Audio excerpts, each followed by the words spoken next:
Welcome back to Forbidden Knowledge News. I'm your host, Chris Matthew. Tonight, my guest is Bruce Solheim. Before I bring him on, I have just a couple of announcements. First, I got another strike on YouTube, so I cannot upload there until next week. You can always get all new episodes free on Rokfin, Odyssey, and of course all podcast platforms.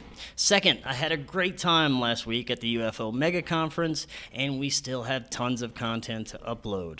We're trying to get to that as soon as possible, and you will see it up as soon as we do.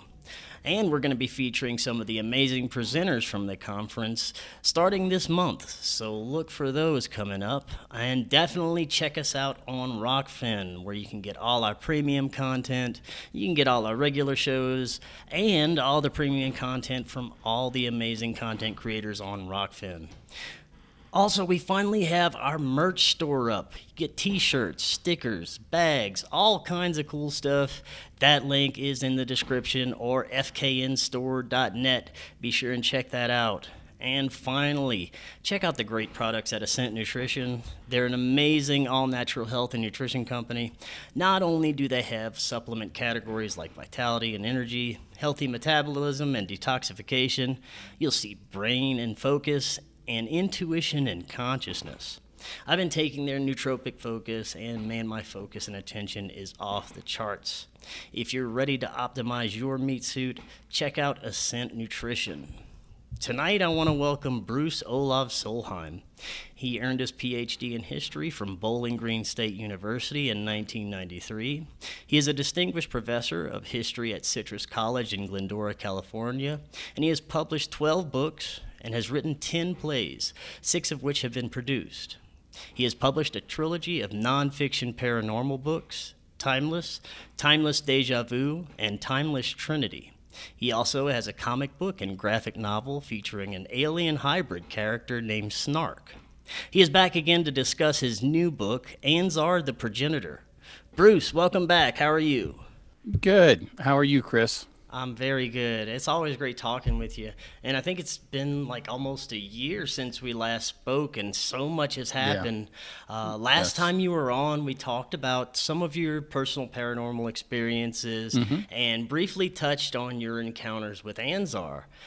Tonight, we're going to go deeper into those experiences, and we're going to talk about your new book, which is Anzar the Progenitor. First, I'd like you to remind the audience a little bit about just your history with paranormal experiences in general. Yeah. Well, I've led a paranormal life since I was 4 or 5 years old. I started with a angelic healing experience, and that kind of opened the doors for me. My mom was very psychic, so I got my training from her, although it was, she wasn't a professional psychic, and I just randomly and frequently had paranormal experiences, everything from telepathy and telekinesis and, alien contact and ghosts and cryptids. And I'm like a lightning rod for the paranormal. But the problem was that I couldn't really talk about it. Every profession I was in, whether it was the military, I was 6 years in the Army, working at Boeing as a defense contractor, couldn't really talk about the stuff. Or in academics for the, teaching and as a professor for the last 30 years, not really good venues for talking about this kind of stuff. So what happened is in 2016, a friend of mine passed away, and I had a vision, which isn't unusual for me.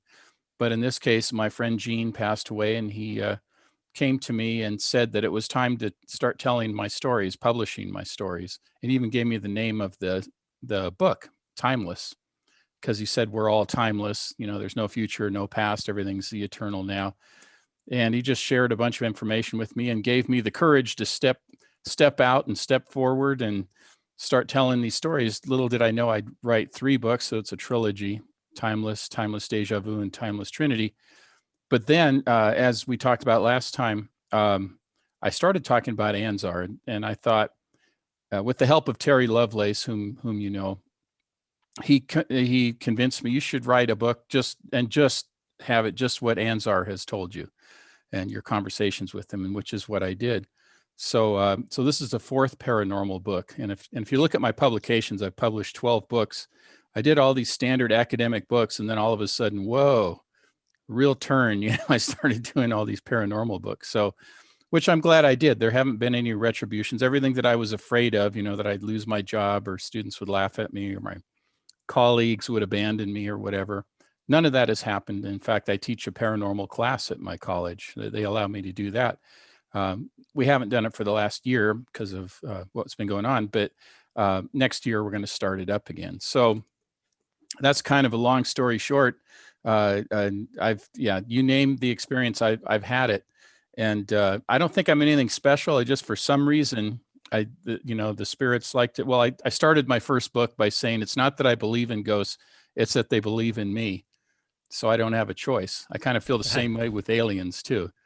I don't have to decide whether I believe in them or not because they believe in me. So there you go. So I have the experiences. That's really interesting, and I've talked to so many people who had similar experiences for much of their life. Do you think why do you think some people, through most of their lives, they can have paranormal experiences, they can have contact experiences, and some will never have anything, and they can be with this person who's having this experience, and this person could be seeing something, and they'll never see the thing that person saw.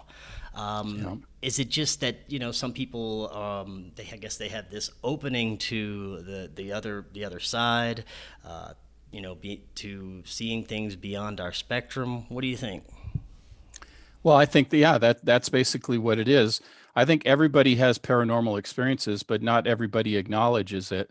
They write it off as a coincidence or whatever, or they just don't want to think about it, so they just kind of stuff it into the back of their mind, and then eventually they'll have to deal with it probably. But rather than just accepting it, and once you accept it and believe it, then you get more experiences because it leads to more. You get more experiences, more belief, deeper.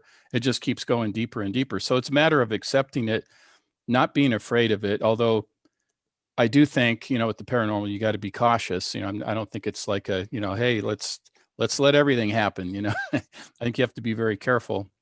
And that goes for alien contact too. Although you have less control, it's not really control. It's more of a management system that I guess I have. But so yeah, just some people are more attuned to it. And I think it was Whitley Strieber who said that with the aliens anyway, he said that they can see some people just have a glow about them, which indicates that it'd be easier to contact them.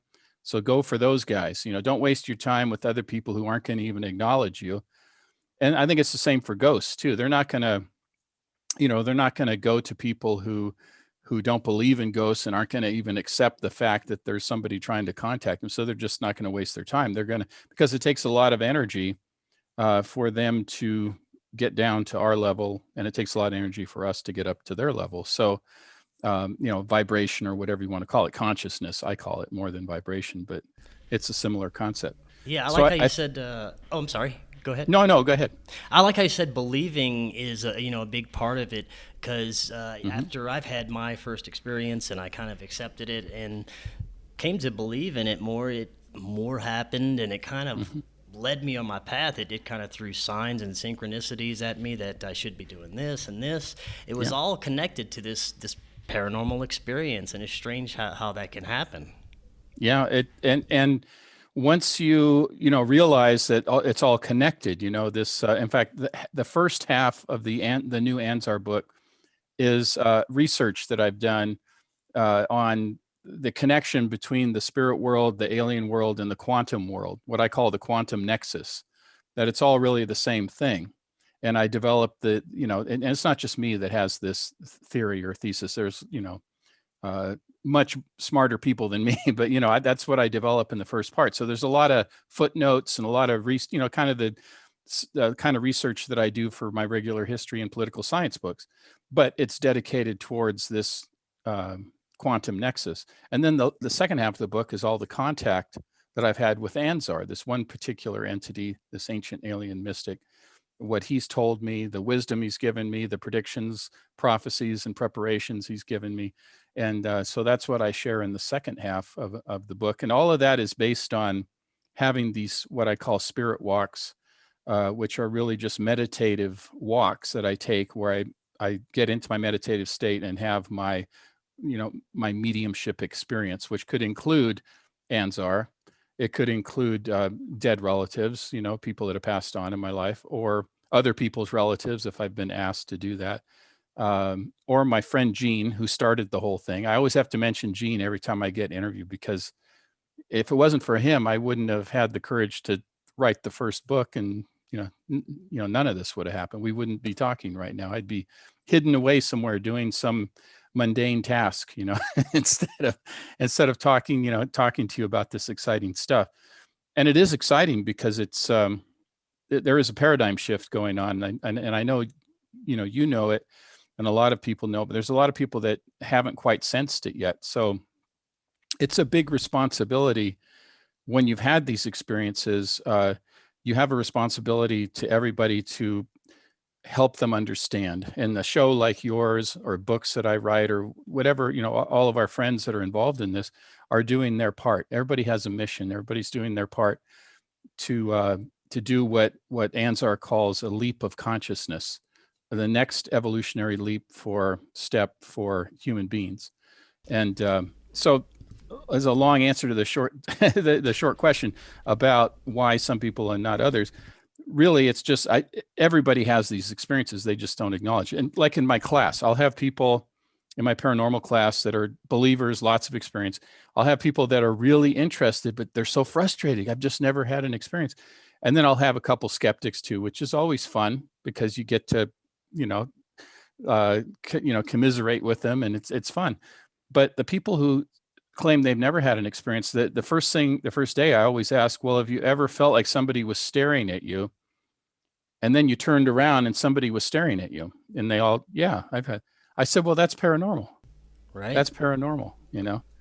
Have you ever prayed? What do you think praying is? Praying is a form of meditation. It's a form of communication, spirit communication. You're communicating with God or Jesus or whatever the deity that you want to be praying to, Mother Nature, whatever, the creator. So, it's all connected. And I think people just, once they realize that, then they're open to it more. And then, like you said, once you're open to it, once you believe it, you've had an experience, it leads to more experiences. Yeah, and it would make sense that everybody experiences this. Some people just don't realize it or block it out. And lately I've spoken to so many contactees and abductees, a lot recently last week at the UFO conference, that said that when they first started having these experiences, it was quite traumatic for them. They didn't understand it, and it was terrifying. But once they looked back or either had regressions or remembered or came to understand what happened, it was actually a good experience or an enlightening experience. And you said that was similar for you, right? Yeah, it's like, like with weightlifting, no pain, no gain, I don't mean to be glib about it, because some of these are very traumatic experiences, like Terry Lovelace. It was very, very traumatic. My first experience in '64, it was actually a rescue experience. In fact, that's when I first met Anzar. I didn't know him as Anzar because I was just 6 years old. So I just knew it was a strange dude in my backyard showing me this. I didn't know it was a hologram, but he was showing me a ship. But the role that he played was that, long story short, there was a neighbor that lived above us, and he was a weirdo. I mean, he was a real weirdo. I would go up there for them to babysit me sometimes, and I'm only 6 years old, right? But I knew something was up with this dude. He just acted like a kid, and it's different than like you have a funny uncle who does, it's kind of a fun. He was creepy, and even as a little kid, I knew he was creepy. And so anyway, Anzar came to me in my backyard, this hologram, and he's, this scary looking giant alien, with the slanted eyes and the upside down teardrop shaped head, a robe. And he tells me, and I tell him, I said, well, you look like a monster. I'm just a kid. So I'm saying, you look like a monster. It's very terrifying. And he said, I'm not the monster. That man up there in that house is the monster, and you need to stay away from him. And so I believed him. And I said, well, can I tell my parents about you? And they said, well, he as it turned out, he was Anzar, but I didn't know him as that at the time. he said, well, you can tell them, but they're probably not going to believe it. But whatever you do, don't go up to that house anymore. And I said, well, what my mom, my mom was friends with the lady, up there in that house. So I said, well, what do I tell her? And I said, just tell your mom you don't want to go up there, and your mom will agree. And she did. My mom didn't argue. She said, okay, you don't want to go up there anymore. That's fine. Turned out later, the guy, all my suspicions were correct, even though I was only 6. He was a child molester. He's now passed away, thank goodness. But who knows how many children, were impacted by that. But so that was my first experience. Now, so it's a rescue experience. It's a good experience, right? In the long run, it's good. I didn't get subjected to that horrifying thing.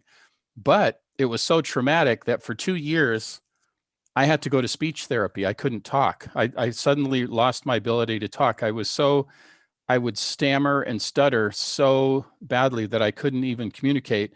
And I stopped trying at school. So they put me, 2 hours a day in speech therapy. Thank goodness after 2 years, I was able to start talking again. I felt, like I have, the ability to do that. Now, of course, I can't stop talking. I talk for a living. So it's kind of odd that way. But so it was traumatizing in that way. And I did some research in the book about that type of speech impediment. And that's one of the ways that kids develop speech impediments is stuttering is through a traumatic experience. So the two kind of go together. So that's kind of how I relate what's happened to me to the research, which is kind of fun to have some kind of research basis to your experiences. Gives it more gravitas, Yeah, and that's a good introduction into what we're going to be talking about, your experiences with Anzar. Now, this first experience when you were a child, how old did you say you were around? 6. It was 1964. And is this all you remembered? Is this the only communication at this point that you had with him, that he told you about this man? Yeah, that's all I remembered. And did you get any feelings like coming off of this being? Like after I got over his scariness, and him saying that I'm not a monster, and I could see he was gentle and he wasn't acting weird. He was acting like, a grandfather or something. He was very, very nice and comforting. So I realized, even though I was traumatized by the initial contact, he didn't really tell me anything else other than he did show me a holographic image of a ship, I suppose his ship. And he told me that one day I would fly. Now, I thought I was going to be an astronaut. Of course, a lot of kids thought they were going to be astronauts in the 60s, because it was the big thing. As it turned out, I did end up flying. I was a helicopter pilot in the Army. I was like compelled to go in that route. So, he was correct. I did end up flying, and I love aviation. My wife is also a pilot, so that's kind of cool. But that was my first experience with him. But like I said, I didn't know his name. I didn't know anything about him. I didn't understand I just thought it was another unusual thing that happened to me. And I figured everybody else had these unusual things too. But I learned pretty quickly not to talk too much about it, because when I went to school and I tried to talk about this thing or my invisible playmates and things like that, I would get told, oh, that's not real. And I remember, going home crying to my mom. My mom said, I know that it's real and we know it's real, but don't push it on other people, because then you'll just get into trouble. So I kind of learned quickly that you have to just not talk about it, although it doesn't stop the experiences though. Now, when was the next encounter with Anzar, and what happened then? Well, as far as I know, the next experience I had wasn't, I don't think he was directly involved with. There was an abduction experience in 73, in 77, and 78, but it wasn't, Anzar was not involved with that. It wasn't until 1997 that I had another, now he might have been monitoring me or checking on me, I don't know. But my next contact with him, that I remember was in 1997. And I had a vision of him. This time he told me he was called the Progenitor. And he appeared to me very, very tall, again, in a robe. This time he looked more proto-human. He kind of had this proto-human look, to him, like a hairy face and, those kind of features, kind of a broad nose. And he told me he was the progenitor. He said that he was the first contact on Earth. And I was writing down every word he was talking about, stuff that I didn't really understand that well at the time. How black holes go into another dimension, into a parallel universe, into a quasar, and that's how things are connected. And I was drawing all these pictures of how that would look. And I had been drawing those pictures even before that experience in '97. I just kept drawing these pictures of like a funnel, going in one hole and coming out another. I kept drawing that. So it was a very Zen-like experience. He was saying, that the one of the things he said was that the bargain for love is hate and war is peace. And, it's very Zen-like, to me, that's what it sounded like. I drew a picture of him. I wrote down every word he said, but I didn't share it with anybody until 2001, when I thought I found a safe colleague where I teach. She was a anthropology professor. She's passed away now. May she rest in peace. But I went up to her and I showed her the picture and I told her, the story, the progenitor, and she listened politely, and then she looked at me and she said, "You're a pretty spacey dude, aren't you?" And it was a very negative experience. So, I thought she'd be safe because she studied shamanism and ancient cultures and stuff. I thought she'd be, kind of cool with it. She wasn't. So I just clammed up, didn't really talk about it. Paranormal things kept happening, right? And then I had that experience with Gene in 2016, and started writing and publishing my stories. And in 2018, I decided to contact the progenitor again. And I'd been talking to Gene and my mom and dad and other spirits, in my spirit walks. But I decided to contact the progenitor. And that's when I asked him, have you been with me this whole time? And what's your name? I know you're the progenitor, but and that's when he told me his name was Anzar. So for the last 3 years, I've been in constant contact. When I take about 3 or 4 spirit walks a week, anywhere from 2 to 5 miles. And during a certain part of it, I will get into a meditative state as I'm walking. I'm not one of those sitting meditators. I have to move. So anyway, I contact him and I record everything. Now, you don't hear his voice in the recording. It's just my little phone with the voice app, recording app. And I hear what he says in my head. I record it into my recorder along with my questions. And over the last 3 years, I got about 300 pages of notes, of transcripts from all those communications, not just with him, but with Gene and other spirits. And it was from that I condensed into the Anzar book, from those that contact. So that's what I've been doing, and keeping some of my my CERO friends, the Close Encounter Resource Organization friends like Terry Lovelace and Yvonne Smith and others, James Lowe, telling them what I'm hearing and sharing it with them. Now, before we get into some of the information that Anzar provided for you, you said you had 3 other abduction experiences kind of in between the Anzar experiences. Do you know if these were related to Anzar, if it was, kind of related to the same thing, or were these completely different beings? Could you give us a little synopsis of what happened? Yeah, I don't believe he was involved, although he could have been aware, but I don't remember him being directly involved with it. In 73, that was what I call special processing. So anyway, in 73, it was Christmas Eve. My aunt and uncle from Norway were visiting. I went downstairs into my downstairs bedroom. Everybody was still upstairs. They were having cognac or something, smoking cigars. And I fell asleep. And when I woke up, I woke up because my cat jumped off the bed. He was startled and jumped off the bed. I looked in the doorway and there was my aunt. And I thought, what's my aunt doing in my doorway? But then my aunt, the image of my aunt kind of morphed into this almost like a reptilian looking alien, I knew it was not a human. And there were little, what we would now call the little grays around this reptilian looking alien. The next thing you know, I'm paralyzed and I'm like levitating above the bed. And then I start to rise up and everything dissolves. And next thing I know, I just seen the stars, and I end up on a table, the kind of the classic, story of an abduction. And on this table, I'm surrounded by there's some grays around like the foot of it. And at the head of this exam table, I call it an exam table because it was very much a medical type of thing. There was like a harness on my head or something that seemed like it. There was an insectoid there.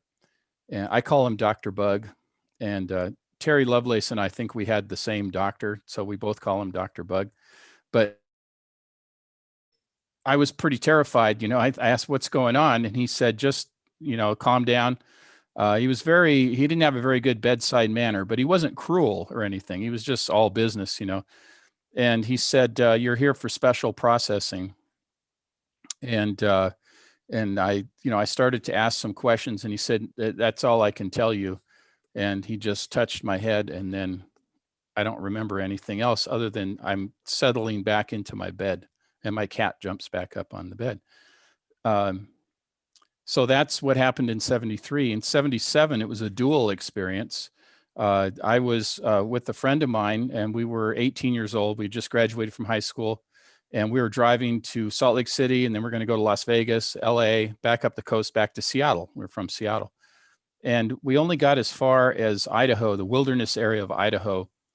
And we decided we were too tired to drive any further. So there was a place called Black Pine Peak. There was a campground there. It was pitch black. We drove off the highway up this dirt road, couldn't find the campground. So we just ended up at a clearing on the side of this dirt road. Well, that's when the weirdness started happening. It was, I remember we were sleeping in the car. We didn't even it's too dark to put up a tent. So we were just sleeping in the car. And I remember that it seemed like there were people outside of the car, but I couldn't move. And then there was these weird lights, and it wasn't like, at first I thought, oh, there's another car driving up, but they were like too high and different angles and stuff. And I thought, that doesn't look right. But I couldn't do anything about it. Oddly enough, I felt, almost like I'd been drugged or something. That's what it felt like. And weird noises, weird smells, kind of like a ion smell, like it's going to rain or something.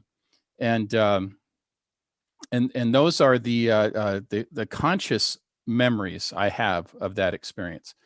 At that point, I contacted Yvonne Smith and I said, I need to do, you do regressions. I'm kind of afraid of it, but I think I need to talk about this. And so I did a regression. And as it turned out, one of the first things she did is put me right back, relaxed me. I got right back there. What I had remembered, I'm kind of paralyzed in my seat.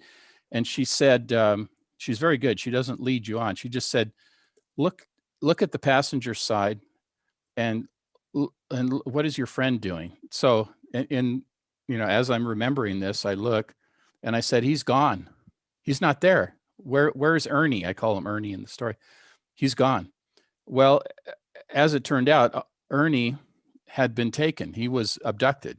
That's what happened. I witnessed the thing of him being taken. I don't know exactly what happened to him, but so after that regression, I decided to contact Ernie, and I said I called him and I said, Ernie, I'm going to write a story about our experience. What do you remember about that trip? Well, he remembered all the stuff I had said, all the conscious memories, and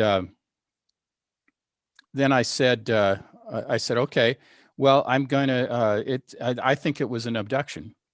And then he just flipped out on me. He just got really angry and he said, no, it wasn't. It was just, a weird thing. And he said, if you would have told me that, I would have hung up the phone right away. And you're just trying to trick me into, maybe I should publish a story and, and I don't want to talk to you anymore about this. And then he hung up the phone. I kept trying to call, emailed him. Nothing. And then finally he emailed me back and he sent me this really weird email where, and I told him I was very sorry. I didn't mean to, cause him harm or, make him feel bad or whatever. That wasn't my intent. I just wanted to find out what happened. And I was hoping he would acknowledge it. Well, he emailed me and said, you know what? I do remember what happened. And I was taken. And probably the reason you feel bad is because you allowed the aliens to take me. And I remember them telling me, this one's a squealer. You think he'd never seen a set of pincers before. He used the word pincers, right? That's a scary term, right? So very, the image comes to mind.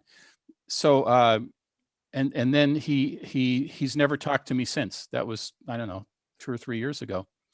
And I talked to Yvonne about it, and she said, that's very typical. When two people have an experience, one of them will remember and want to deal with it, and the other one will shut them out and deny it, or even acknowledge it, but then just cut off the friendship, which is what happened, unfortunately. Well, Man, I that had to go is one. interesting. I had to go one step further because I want proof. I'm a historian. I need documentation, right? So what documentation do I have? Well, I wrote a bunch of poems around that time. So I was digging through my old poetry, and I had a poem that I wrote in 1977 after that summer trip, road trip. And the name of the poem was I Sold Out to the Aliens. That's what it was right on the nose, right? And then I read it and I thought, man, I'm lamenting Wow. about how I had allowed things to happen.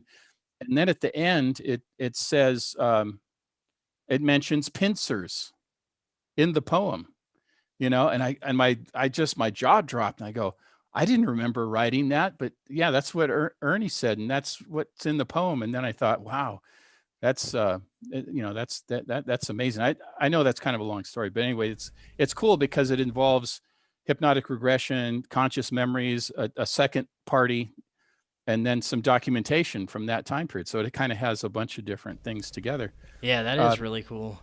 Yeah, And the one what you set up, well, go ahead. no, that's fine. I had another one too, but yeah, go ahead. Oh no, I was just gonna say before you get into that one, I thought it was also interesting when you said the doctor like insect being that Terry, could have experienced the same thing. I've also heard other abductees saying that these insect beings were in the role of like some kind of doctor or scientist. Yeah. So I thought that was really interesting. Yeah, But that's please the role. go ahead and tell us about this other one too. Yeah, it's just no. It's like we're talking about the same guy. That's why we both call him Dr. Bug. But um, I have another experience with him too. But anyway, in 1978, I was at a low point in my life, and I was about to. I mean, it's tough to talk about, but I was about to commit suicide. I had a knife to my throat. My only question at the time was, am I going to slit my throat, or am I going to do the like the Japanese soldiers in World War II, that kind of thing? And it was this rusty old hunting knife. It was terrible. I'd lost my job. My parents were mad at me. My brother was mad at me. I'd broken up with my girlfriend because I was being a jerk. I just lost everything. I had no money.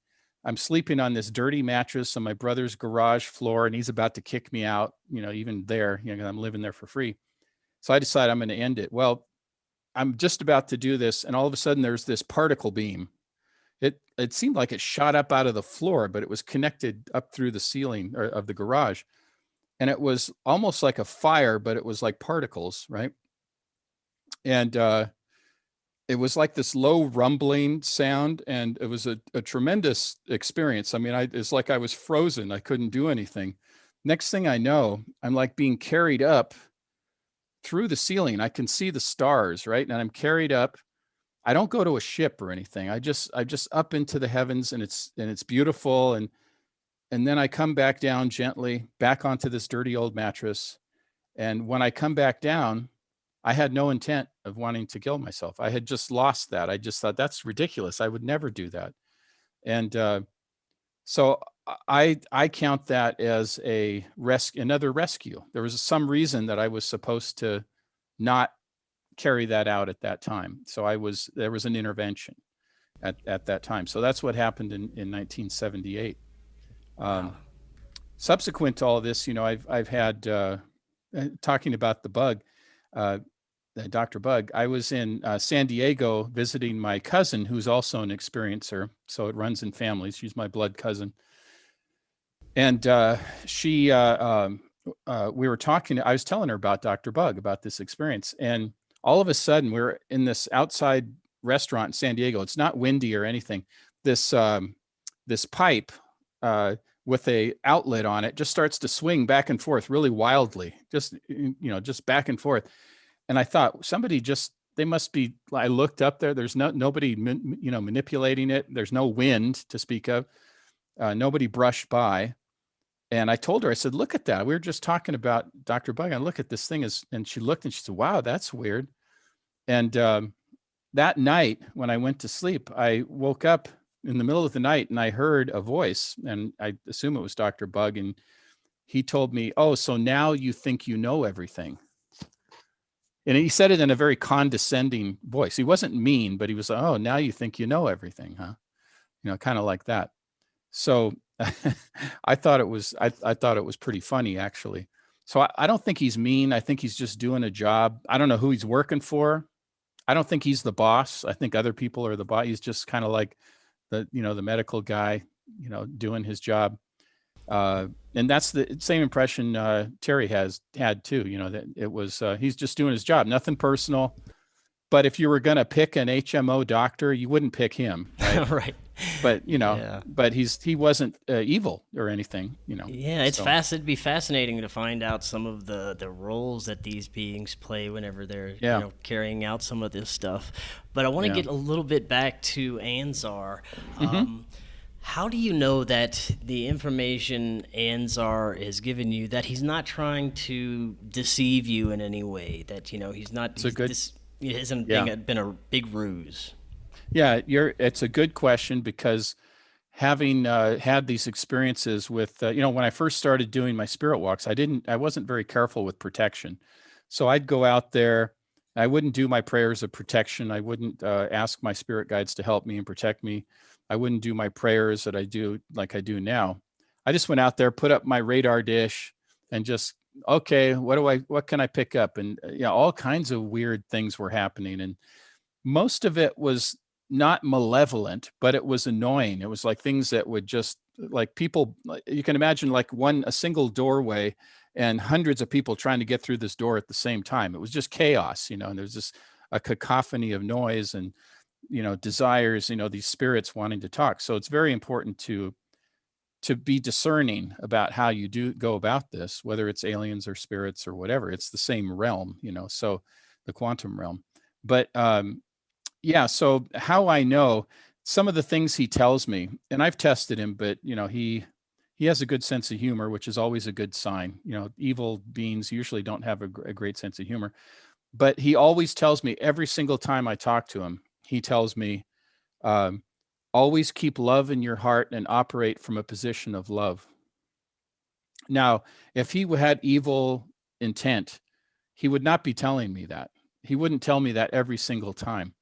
And I wouldn't be taking it to heart and trying to put it in practice in my life, which, by the way, is extremely difficult. It's easy to say, very difficult to do, especially in the polarized world that we live in right now at this moment, especially in this country, but really in the world. And so, yeah, because people have asked me, how do you know, he's not like a demon or something trying to deceive you? And I said, well, I don't think a demon would say that. And all the stuff he's told me has been very kind and very helpful, not vindictive, not mean, occasionally funny. Like he'd tell me stuff like, one of the main missions we have in this world is to help alleviate the suffering of others. So I don't think an evil entity would stress that. He said that you cannot use alien technology to harm other beings, which is interesting. And I'm just reading from this because I want to make sure I get the words right. And this one is really cool. He said, along those lines, he said, extraterrestrial technology and wisdom are precious gifts for all, not a strategic advantage for the few, which is extremely important now because, as you know, and everybody knows, this report is coming out the 25th. It's already been leaked like crazy. It's a very leaky report, I guess. But, and then there's the classified version, and then there's the leaked version, which basically says the government's, okay, we acknowledge that we don't know what these things are. They're real, but we don't know what they are. But they don't want to talk about aliens, which is weird because they're going to say that it's not ours, it's not our adversaries, but we don't know what they are. And they're going to leave it at that. And then, of course, the question that begs itself, well, if they're not any human technology, then it kind of rules out, everything. Exactly. But they don't want to say that, right? And Right. I think part of it's because not just our government, I don't want to trash our guys, but I think every government's going to look at it this way as a defense matter, as a strategic, a national defense matter. And as one guy who is part of the intelligence community who I talked to, he said, hey, listen, they're all trying to figure out how to strap a bomb to this stuff. That's what they want to do. And so you can gain a strategic advantage over your enemies. And Anzar is telling me straight out, no, that's not what it's for.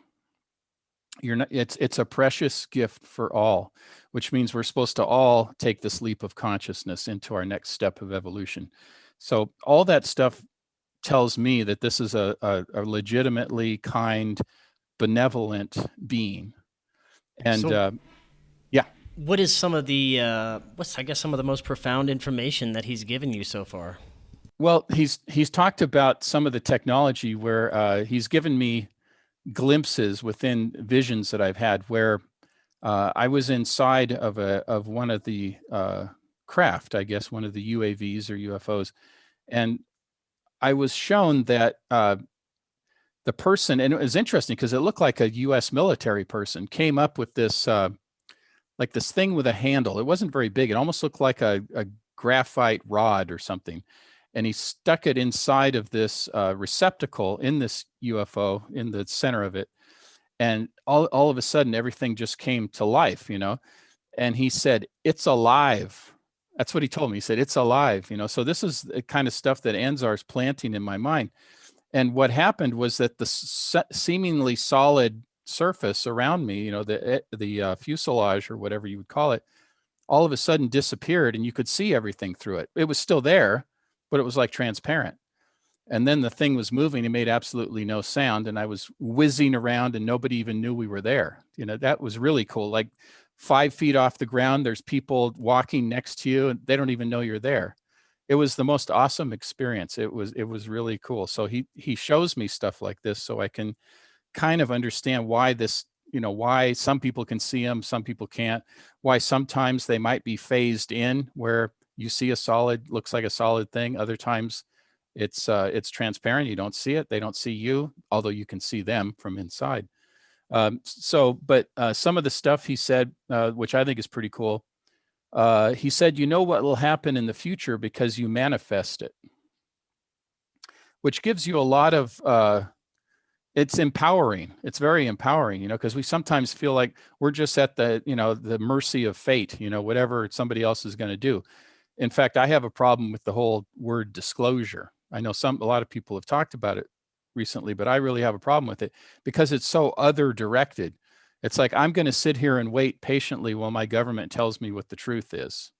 I don't think so.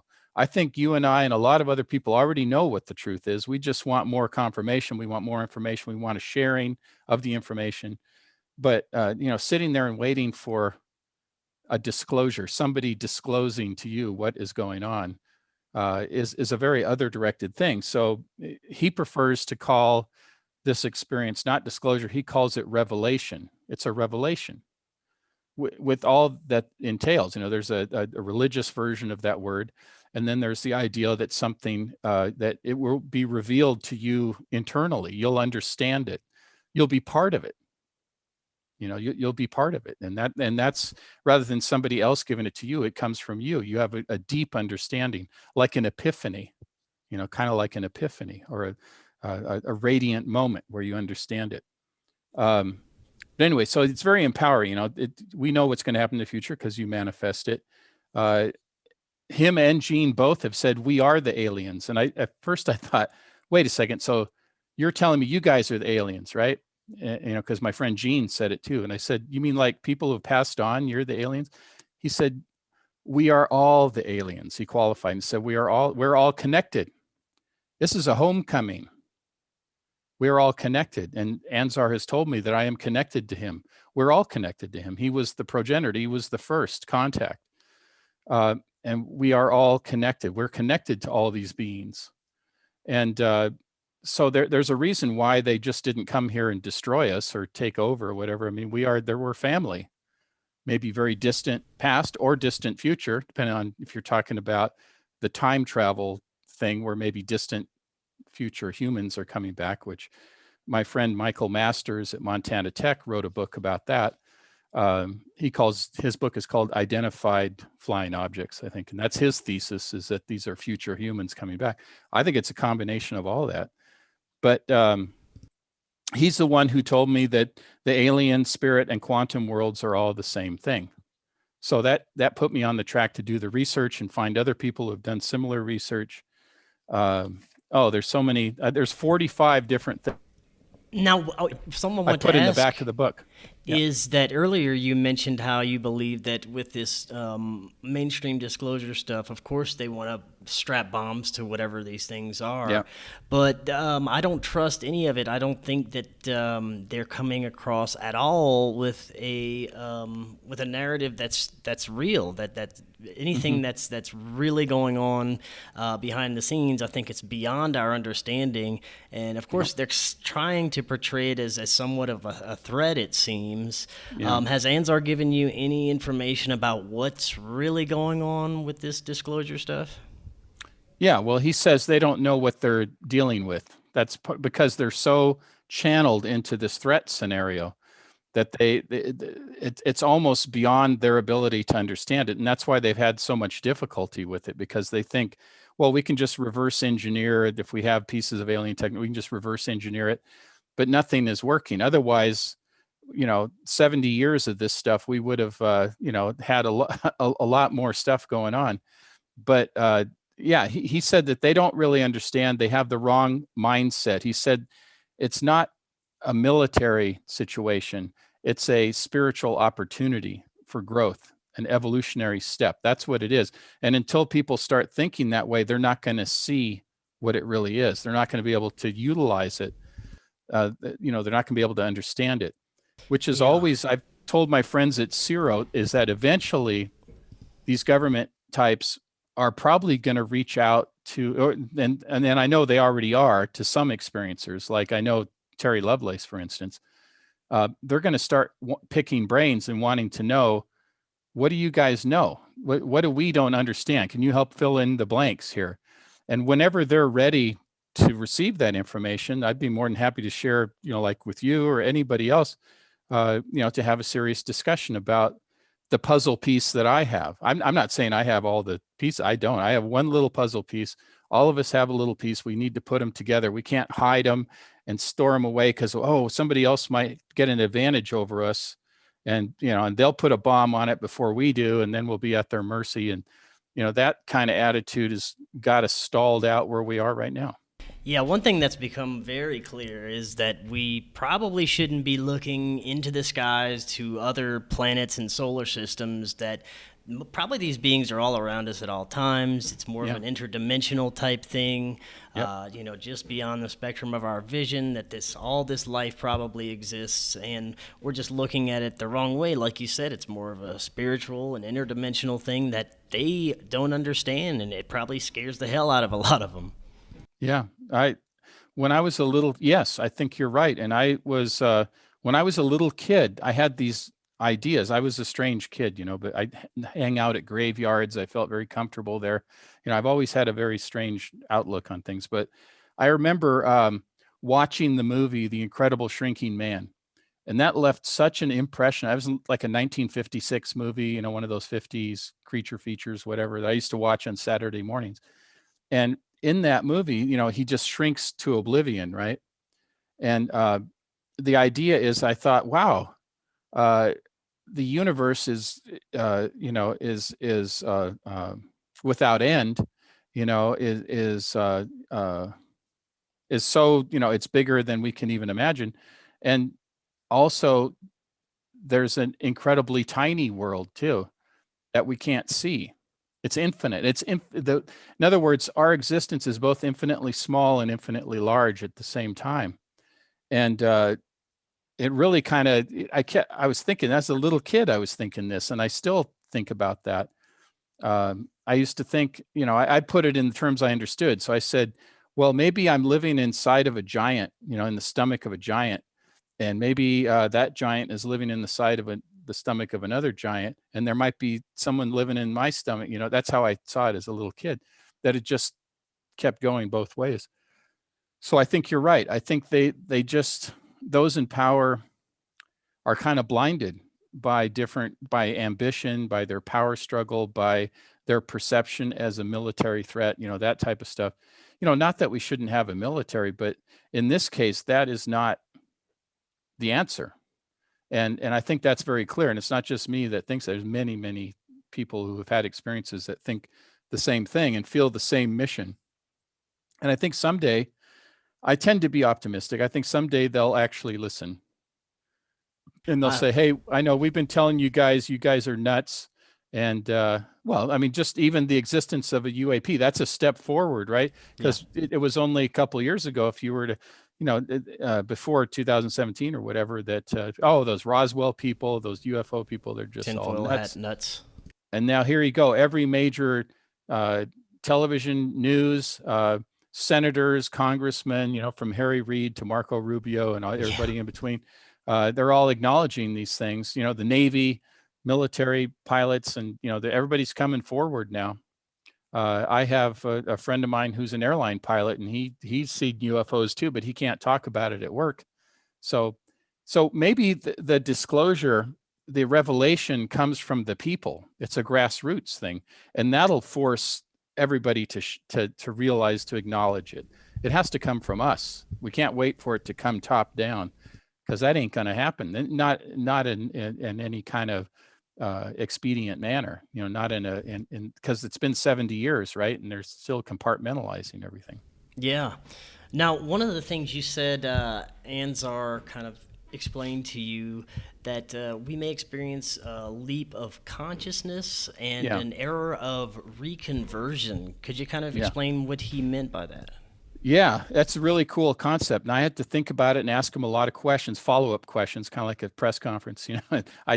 He'd take in information, then a week later, I'd ask him again, well, wait a second, what did you mean by that? So this leap of consciousness is a evolutionary step for us to the next higher level, so that the greater majority of people will be able to experience telepathy. They'll be able to see UFOs and UAVs and have alien experiences. I mean, that's the next step, right? So we can communicate better. But the era of reconversion is necessary, because that's where we reconvert to our ancient selves, our true selves as human beings, the original, when Anzar said he was the progenitor, right? People, early humans, were very close to the earth. They understood their connection between the star. They didn't have maybe the scientific names that we have, but they understood the connection. They saw star people. You talk to Native Americans, that's a tradition with them. They practiced magic, ritual magic. They had shaman and they had medicine men, and it was all, they had telepathy and telekinesis. They had all that stuff. And it was part of their society. They accepted it as part of their lives.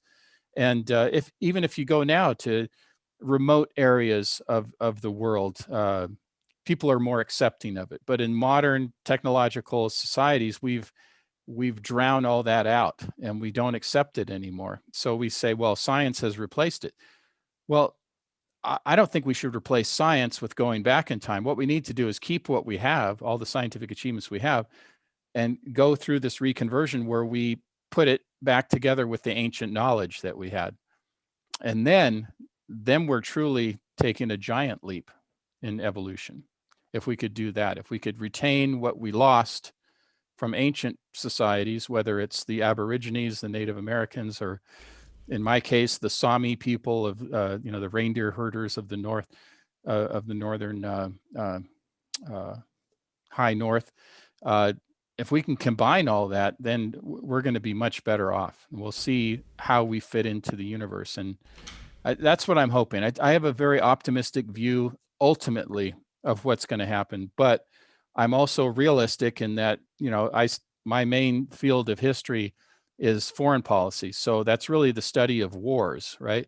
So we're going to have a lot of bumps in the road, a lot of conflict, because once people realize these things are real, and it's not just made up. Well, somebody's driving them, somebody's sending them, and it's not the Russians, it's not the Chinese, or it's not the Americans, then obviously that's going to shake everybody, a lot of religious groups, a lot of ultra-nationalist group, whatever. They're just going to be shaken to their roots, and some people are going to get a little crazy. In fact, people are already getting a little crazy.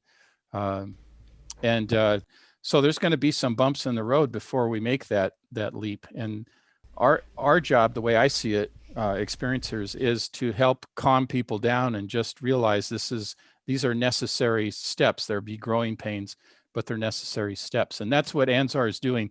He calls it nudges. He likes to give humankind nudges. So that's what he's been doing, giving you a little nudge, I've like, heard that okay, before, that they are kind of nudging us along until we're ready, then they may contact us. yeah. And instead of just a handful of people or a few people or whatever, it'll be more prominent. It'll be part of our everyday lives, and we'll be much better off for it. And now, that being said, he has admitted to me that there are extraterrestrial groups that are less than friendly. And there's there's kind of a tension between them. There's the Anzar types that are the friendly types that are trying to help us, give us nudges. There are those that are kind of observers, more neutral. And then there are those that are rougher types. A lot of people think that that's who the reptilians are. They're kind of the rougher, kind of the Klingons, Right. only in real life, Yeah. So that's kind of what he's been telling me. And I've heard that from other sources too, from some government sources, that some people are willing to acknowledge that, not publicly, but that there are, there's more than one group. And that's what Anzar has told me about too. And he said, but the key is that, and there are bad human actors, people that they would be encouraged by those type, so for every Anzar, there might be a anti-Anzar that's promoting somebody somewhere else that's saying, don't keep loving your heart, go for revenge. Maybe what you should do is really get revenge on your enemies all the time. So maybe there's somebody like that. I don't know of their existence. I haven't asked Anzar directly that, but it's kind of an interesting question. Is there an anti-version of you? Yeah, and along those lines, I think that ever since this kind of mainstream disclosure movement started in 2017, that there's been intentional disinformation agents put out there. I'm pretty sure, I'm 100% sure that this conference I just went to had some of those not only attending but presenting at the conference. I don't trust anybody's information. I take it in, I listen to it and see what they have to offer, and do my own research. But yeah, it's very smart. Interesting how many and how much disinformation has come up about the whole extraterrestrial phenomenon since it started going mainstream. Yeah, you have to look at people's intentions, and that's where psychic abilities really help, because I before I learned how to manage my my psychic abilities, I didn't like to go to parties, because I'd walk in and all of a sudden there's just all this noise, and it's not just the people talking with their mouths. I can hear not their thoughts, but their intentions. I can sense their intentions, and it's creepy. I don't want to know what they're all intending to do. I don't want to know that stuff. I just want to go there and enjoy myself. So before I learned how to manage my ability to receive all this information, I would go into a corner or go outside and find one person and just talk to them and hope that I could drown out all the noise. So I didn't really enjoy parties. Now it's easier for me because I just turn it off.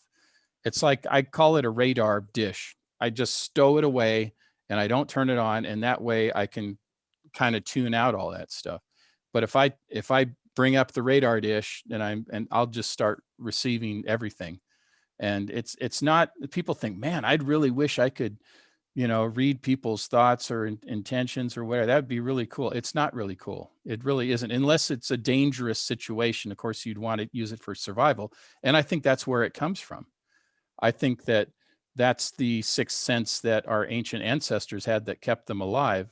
And of course, the ones that had the best sixth sense would pass on their genetics, right, to the next generation, and they survived. They're all survivors, fighters and resource specialists, and and people that had this intuition or the sixth sense. So anyway, that's it can be both a blessing and a curse. But I think it's more of a blessing now that I know how to manage it better. It doesn't interfere with my daily life. I can turn it on and turn it off. That doesn't mean I don't make mistakes, because I don't know if I talked about it last time, but I made a terrible mistake in January 2019. Some TV producer had heard me on one of the shows and called me up and said, I'd like to bring you out to Chicago. And I don't know if we talked about this last time, but I don't think so. yeah, I'd like to bring you out to Chicago. I'm putting together a documentary. I think you'd be perfect. You seem like the real deal. So I was like, oh, I was building up my ego. It's like, oh yeah, I can really, shine here. So he said, I'll bring you out. I'll pay for your hotel and transportation, all that stuff, fly you out. And I said, well, one condition, I'd like my wife to come with me. And he said, okay, yeah, I'll pay for her too. So I said, okay, nothing to lose, So we went out there. He took me to different sites. So he took me to like graveyards and old buildings, and I was picking up on stuff, not totally impressive, but because he knew what was there. He didn't tell me. He just said, okay, I'm going to take you to this place. What do you pick up? He already knew what was going on there historically. So I didn't. So for the most part, I was doing okay, not totally impressive. But then he took me to the south side of Chicago, and I had kind of a hit and miss day because he kind of debriefed me after each location. So I thought, man, I got to step up my game. So I wasn't doing any protection prayers, nothing. I just got out of the car, south side of Chicago, pulled into an Aldi's parking lot. There was this like this old alleyway behind it. And I got out of the car, and all of a sudden, boom, and I put my radar dish up, boom, I saw like from the 1890s, horses and buggies and people in black clothing rushing around. Nobody was paying attention to me. It's like I didn't exist. And I'm watching this like a movie, an old black and white movie, and or a cinescope or whatever. It was like a real, stop action kind of thing. And but there was one guy staring at me, and he had a bowler hat, a big curly mustache, and very dark, scary eyes. He was staring at me, and he frightened me. And all of a sudden, the image went away, right? So I said, oh, I got to pick up on this again. So I walked into the alley, went to touch a tree, an old tree, and I thought I could pick up something. Rocks, trees, old buildings. If I touch them, sometimes I can pick up information. And as soon as I was about to touch the tree, I was like tackled into the ground. I mean, I thought I was actually, and I'm a big guy. I'm 6'3", about 275. But this force drove me into the ground, like I was helpless, like I was a baby, and held me down. Well, there was nobody there. It was just a psychic force that held me down. And as I was on the ground, I could see underneath the ground, like in a dungeon, there were men, women, and children who were being tortured, and they were like reaching for me. It was really scary. They were like reaching, trying to grab me and bring me down, and they were crying and wailing and screaming. It was so scary. They're bleeding, and oh, it was horrible. And I felt like I was giving up, like I was giving up my will to live. It was awful. And then finally I broke through it. I got up. I had injured myself. The guy came running out of the car. He hadn't even had a chance to put the camera on yet, but I was mic'd up. And he said, what's going on? Because I was narrating this whole thing. And I told him, and he said, oh, we better get out of here, And he said, I feel funny too, And he said, I feel strange. Got into the car. And I said, don't ever take me to some place like that. Because the only thing he told me is this was kind of a dark place. That's all he said. Didn't give me any other information. South side of Chicago, right? So we get in the car, we're driving away. And I said, what is this place? You got to tell me. And don't ever take me to a place like this again. And he said, well, in the 1890s, this was the location of the Murder Hotel, which was the site, that's where Dr. H.H. Holmes, America's first serial killer, killed over 300 people in that murder hotel on that site, in dungeons underneath. So I was seeing what had happened there. That site was still inhabited by his evil spirit or whatever demonic spirit possessed him, or both, and actually physically harmed me. Not only psychically harmed me, but physically harmed me. I injured my knee. I hyperextended my left toe. I mean, it was a very dangerous situation. So the lesson there is that, pride goeth before the fall, right? I mean, I was trying to impress this TV producer, and I don't blame him, because he just wanted good shots, he wanted something cool, something dramatic. And I don't think he thought I'd be injured. So it was really scary. And there was some lingering effects when I went back to school and I was teaching my paranormal class. Some of my students who were professional psychics were getting sick because they said, you have attachments on you. So I had to go and get a shaman to do a cleansing and get that stuff off of me. So it was pretty bad. So the lesson there is always use protection. Don't go into some horrible place. If somebody tells you, hey, there's a demon in there, you should go check it out. No, thanks. It's real. I know it's real. I don't need to go check anything out. I know that it's real already, and I know what it can do to you. So Yeah, good advice. Now, Bruce, we have a few minutes left. Yeah. For the last few minutes, I'd like to get your thoughts on something you mentioned earlier, how it's all connected, the paranormal, ufology, through this something you call the quantum nexus. Yeah. I know it's probably the most difficult thing in the world to explain, but if you could maybe try and do your best to kind of explain what you think of this, quantum nexus and how all this stuff is connected. Yeah. So in quantum physics, that's really subatomic particles, how they operate. And basically, they are timeless, just like Gene said. They are timeless. They don't.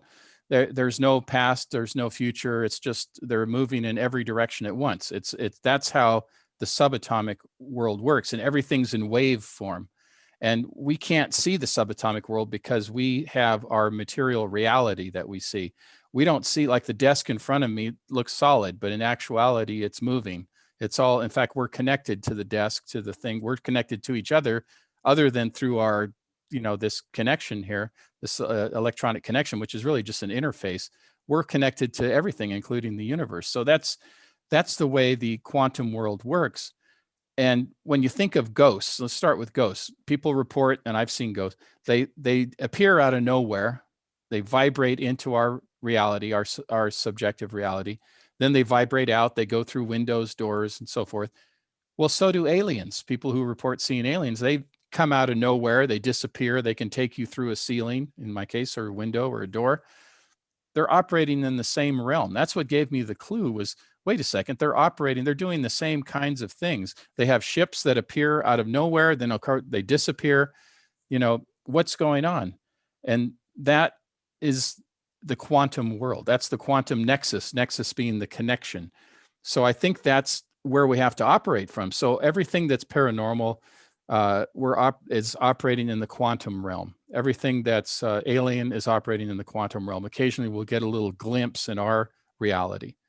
There is a physicist named David Bohm who had 3 different levels. He said there was the explicate reality, which is our everyday reality, how we're talking to each other now. There's the implicate, which is the quantum world, where the aliens, and in my view, and the spirits operate, and where quantum physics is in full effect. And then above that is the super implicate, which is the one consciousness, or the creator, or God, or whatever. And that's one thing that Anzar has made clear. He's not God, or even a minor God. He's just an ancient alien mystic, as he says, a humble alien ancient mystic. Even though he was our first and he was the one who gave us nudges, he doesn't, say that he's any, a god or anything like that, which is very important because he's talked about the creator before. So anyway, that's my understanding of what the quantum nexus is. And I just love it. I'm a historian, but I love science and math. I mean, I was going to be an engineer. I studied engineering and I love science and math, but I ended up, in history. But and I don't regret that. But anyway, that's my quick and dirty explanation of the quantum nexus. We definitely live in fascinating times, and it's very exciting to see what's going on. Even though some of it's very concerning, I think that the future can be very interesting if we keep going in the right direction when it comes to looking at some of this stuff. But Bruce, I want to thank you again for coming on tonight. For everybody that wants to pick up your new book, Anzar, the Progenitor, they can get it on Amazon. Yeah. Amazon, all my books, the timeless books are on there too. So you can see the whole journey from the 3 timeless books to the Anzar book. And my website, bruceolavsolheim.com, has all the other books I've done. You can see the turn that I took from traditional academics to the paranormal. And my plays that I do, write plays. I do a lot of different things. I have a lot of interest, Chris. I have a lot of interest. So the world is a fascinating place, and the world beyond this world is even more fascinating. It definitely but you're right. is. I wanted to mention you're right to be careful. I that's why I like having skeptics in my class, because they approach things. They're not debunkers. They're just I'm just not sure. I don't know if that's right or not. I'm gonna think about it. It's good to think about it. I'm skeptical sometimes when I hear something new. I think that's a healthy reaction. Yeah, not thank closing you. And it's yourself off. Yeah. it's definitely important, especially in the times we're living in right now with all the craziness and disinformation going on. Oh, sure. Well, Bruce, thank you so much again. Excellent Thank you, information. Chris. And of course, we'll have you back on in the future. Oh, that would be cool. Thank you very much. Have an excellent evening. And until next time, we'll see you all tomorrow.